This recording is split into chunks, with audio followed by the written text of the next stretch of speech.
छोटे शेयर ऊंची छलांग, कौन से शेयर हैं जो लगातार छलांग लगा रहे हैं और आपके पोर्टफोलियो में या तो हैं और या आप लेना चाहते हैं, क्योंकि खबरें काफ़ी सुनते हैं उन शेयरों के बारे में।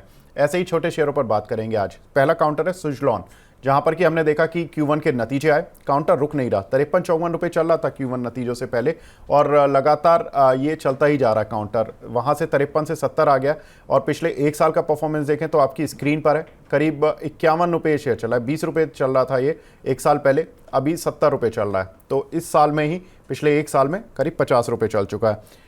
मानस सर, चार्ट पर कुछ दिखता है इस काउंटर पे और रूम?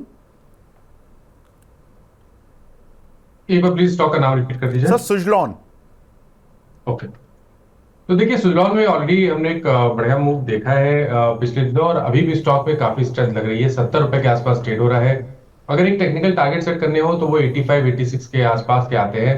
लेकिन फ्रेश खरीदारी की राय नहीं रहेगी, कोई डिप मिले तो ही खरीदारी करें, और उस केस में 62 रुपीज के नीचे स्टॉप लॉस लगाइए। जी।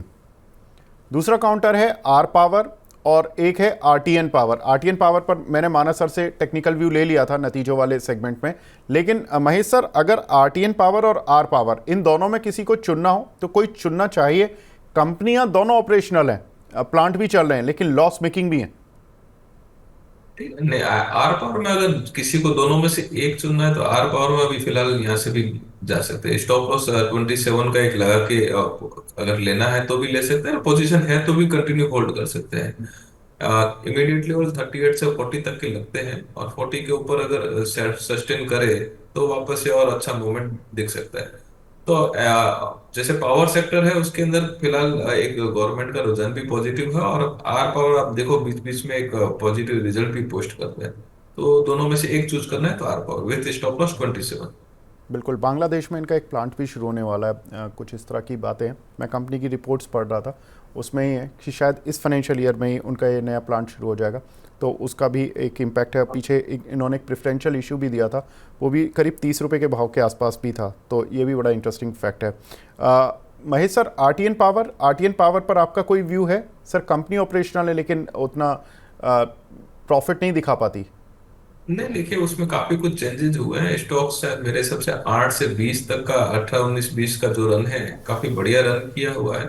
तो ये 18 से 20 तक का एक लेवल आता है तो वहां पे प्रॉफिट बुकिंग हो रही है, तो वहां पे प्रॉफिट बुक कर लेना चाहिए। वापस से लोअर लेवल जो है 14 से 15 तक का जो भी लोअर लेवल मिलता है वापस से री एंट्री बनाना चाहिए। स्टॉक्स जब तक 22 क्रॉस नहीं करेगा तब तक ये वही रेंज में एक्सपेक्टेड है कि वही रेंज में घूमेगा। बैलेंस शीट पिछले टाइम से कुछ सालों में काफी इंप्रूवमेंट हुआ है, और धीरे धीरे ये आगे आने वाले टाइम में हो सकता है कि और इम्प्रूवमेंट अपने को देखने को मिलेगा। तो इस हिसाब से फिलहाल ये है कि 18 से 20, 19-20 की रेंज मिले तो प्रॉफिट बुक करो, वापस से लोअर लेवल 14-15 मिले तो वापस से री एंट्री बनाओ। बैलेंस शीट स्लोली इंप्रूव हो रही है। ओरिएंट ग्रीन पावर, ये चूंकि छोटे शेयर हैं सर, तो इन पर ज़्यादातर बहुत सारे सवाल आते हैं। मानस सर, ओरिएंट ग्रीन पावर ये अच्छा चला है, ये शेयर 54% चल चुका है एक साल में। 22 रुपये चल रहा है। कुछ लगता है सर इस काउंटर पर ग्रोथ के चांसेस? मैं इसके पहले चार्ट निकाल लेता हूँ, क्योंकि अभी तक तो मैं इसके चार्ट नहीं ढूंढ पा रहा हूँ। जी। Orient Green Power. ओके। तो देखिए, यहाँ पर एक बड़ा कंसोलिडेशन देखने को मिल रहा है। नीचे की तरफ देखिए तो करीब 19 रुपए के आसपास सपोर्ट है, और ऊपर की तरफ 23 रुपए के आसपास रेजिस्टेंस है। तो जब तक इस रेंज के बाहर ना निकले तब तक यहाँ पर फ्रेश खरीदारी की राय नहीं रहेगी। लेकिन क्योंकि 19 रुपीज पे एक स्ट्रॉन्ग सपोर्ट है, तो आप लॉन्ग पोजीशन को होल्ड कर सकते हैं, एग्जिस्टिंग लॉन्ग को। लेकिन फ्रेश खरीदारी 23 या 24 रुपए के ऊपर ही करें। जी। इंफ्रा कंपनीज, इन पर भी कुछ बात करते हैं, जो कि फैंसी इंफ्रा कंपनीज हैं जिन पर ज़्यादातर निवेशक सवाल पूछते हैं। Hindustan construction company, Mahesh sir कैसे देख रहे हैं? डेफिनेटली, शायद अपने पहले पुराने शोज में भी बात हुई थी, तो यहाँ पे एक बुलिश मोमेंटम कंटिन्यू है, और अब इसको देखिए बैलेंस शीट भी काफी धीरे धीरे अच्छी खासी इंप्रूवमेंट हो चुकी है। तो यहाँ पे एक मोमेंटम पॉजिटिव अपसाइड है, और अपसाइड कंटिन्यू रहेगा। स्टॉक्स के अंदर आप देखेंगे तो एक साल भर का व्यू रख के इसमें ट्रेड बना सकते हैं। फंडामेंटली और टेक्निकली दोनों के हिसाब से स्टॉक्स बढ़िया लग रहा है। 80-85 तक के लेवल जो है अपने को 9 से 12 महीने के अंदर देखने को मिल सकते हैं। कम से कम हो सकता है कि जल्दी भी देखने को मिले, बट 9 से 12 महीने का व्यू रखिए और इसके अंदर बने रहिए। लोअर लेवल का स्टॉप लॉस 40 या 38 के करीब रखें, और पोजीशन बनानी है तो भी बना सकते हैं, और है तो भी होल्ड कर सकते हैं। मानस सर, पटेल इंजीनियरिंग और आईआरबी इंफ्रा, इन दोनों कंपनियों में बहुत अच्छा मूव मिला, लेकिन दो खबरें आई, उसके बाद मूव मिलना बंद हो गया। पटेल इंजीनियरिंग में उनके एक टॉप मैनेजमेंट में डेथ हो गई, जिसकी वजह से इसमें काउंटर में एक गिरावट देखने के लिए मिली। और अगर हम देखें तो आईआरबी इंफ्रा में एक बड़े निवेशक ने एग्जिट किया था ब्लॉक डील के ज़रिए, जिसके बाद ये काउंटर चलना थोड़ा सा सुस्त हो गया। ये काउंटर क्या करें सर दोनों काउंटर पर ऑन चार्ट्स? तो देखिए, पटेल इंजीनियरिंग अगर आपके पास है तो ध्यान रखिए, यहाँ पर ट्रेंड जो है वो नेगेटिव है। अगर 55 के नीचे फिसला तो गिरावट बढ़ेगी, तो 55 का स्टॉप लॉस जरूर लगा के रखिए। फ्रेश खरीदारी की राय पटेल इंजीनियरिंग पे नहीं रहेगी। आईआरबी में देखिए कंसोलिडेशन दिख रहा है, अभी तक इसे नेगेटिव स्ट्रक्चर बोलना थोड़ा मुश्किल है। मेरे ख्याल से यहाँ पर आप पोजीशन को होल्ड कर सकते हैं, 59 का स्टॉप लॉस लगा के रखिए। फ्रेश खरीदारी भी कर सकते हैं, लेकिन वो खरीदारी केवल ब्रेकआउट पे करिए। अगर 70 रुपए के ऊपर निकले तभी यहाँ पर फ्रेश खरीदारी करिए।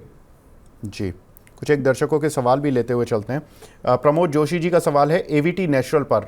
महेश सर, कैसे देख रहे हैं सर? इन्होंने 95 के लिए हुए हैं। डेफिनेटली स्टॉक्स फंडामेंटली ठीक है तो होल्ड कर सकते हैं, बट मोमेंटम थोड़ा स्लो है तो उसके हिसाब से इनको नजरिया थोड़ा सा लंबा रखना पड़ेगा। होल्ड करिए, कोई दिक्कत नहीं।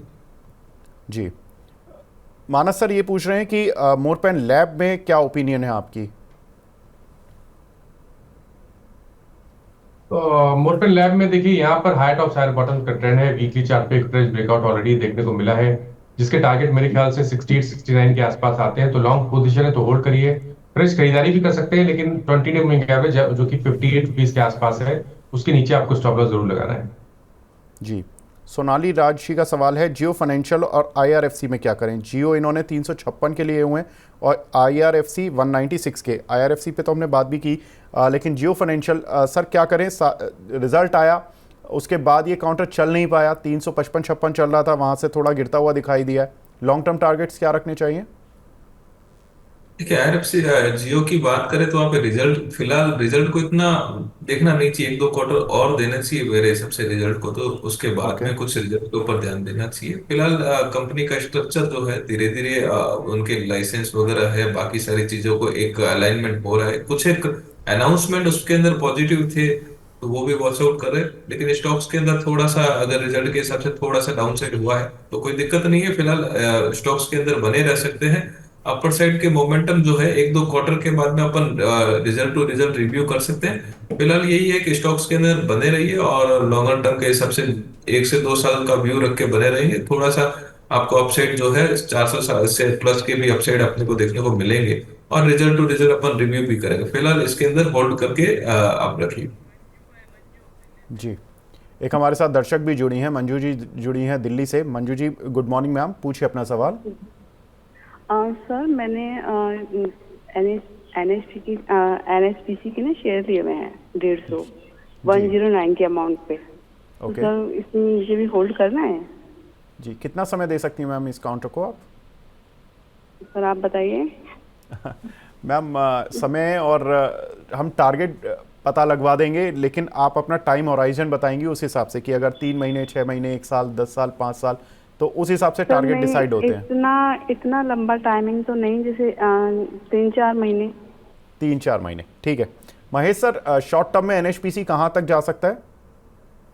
थोड़ा सा नजरिया इनका छोटा है तो एक स्टॉप लॉस के साथ में इसको ट्रेड कर सकते हैं अपन। इसको एक 92 के करीब स्टॉप लॉस रखिए। टारगेट जो है 118 से 20 तक के आपको शॉर्ट टर्म में देखने को मिल सकते हैं। वापस से मोमेंट बना तो फिलहाल तो एक डाउन साइड का इसके अंदर चार्ट पे बना हुआ है, तो स्टॉप लॉस जो है 92 के करीब रखे। और अगर ये लॉन्ग टर्म रखना चाहे, कंपनी में कोई बुराई है नहीं, बढ़िया कंपनी है गवर्नमेंट, तो लॉन्ग टर्म रखना चाहे तो ज्यादा पॉजिटिव रहेगा। तो वहां पे अगर लॉन्ग टर्म है तो लोअर लेवल में और एक्यूमुलेशन किया जा सकता है, बट फिलहाल चार्ट के ऊपर थोड़ा सा वीकनेस यहाँ पे दिखाई दे रहा है। जी, राजकुमार जी का सवाल है जी एंटरटेनमेंट पर 157 के भाव पर काफ़ी टाइम हो गया सर स्टॉक को देखते हुए। बिल्कुल मानस सर, रिजल्ट्स भी आए थे, रिजल्ट्स ठीक हैं, लेकिन रिपोर्ट्स पॉजिटिव नहीं आ रही हैं इस काउंटर पर। आज भी मैं एक किसी फॉरेन ब्रोकरेज हाउसेस की रिपोर्ट देख रहा था, 137 रुपये का टारगेट उन्होंने दिया हुआ था। कैसे करें सर? ऑन चार्ट्स कुछ ठीक लग रहा है क्या? देखिए, स्टॉक को काफी मुश्किल हो रही है हाई लेवल पे सस्टेन करने में। 20 वीक मूविंग एवरेज एक स्ट्रॉन्ग रेजिस्टेंस है। जब तक उसके ऊपर ना निकले, तो 160 के ऊपर जब तक ना निकले तब तक यहाँ पर खरीदारी ना करो। और कभी कोई उछाल मिले तो अपनी लॉन्ग पोजीशन से एग्जिट करने की कोशिश करें, बट फिलहाल के लिए 134 का स्टॉप लॉस जरूर लगाएं। जी, तो 134 के स्टॉप लॉस के साथ अभी आप होल्ड कर सकते हैं, बस यही राय आपके लिए रहेगी। तो छोटे शेयर ऊंची छलांग को तो यहीं पर रोकने का समय आ गया।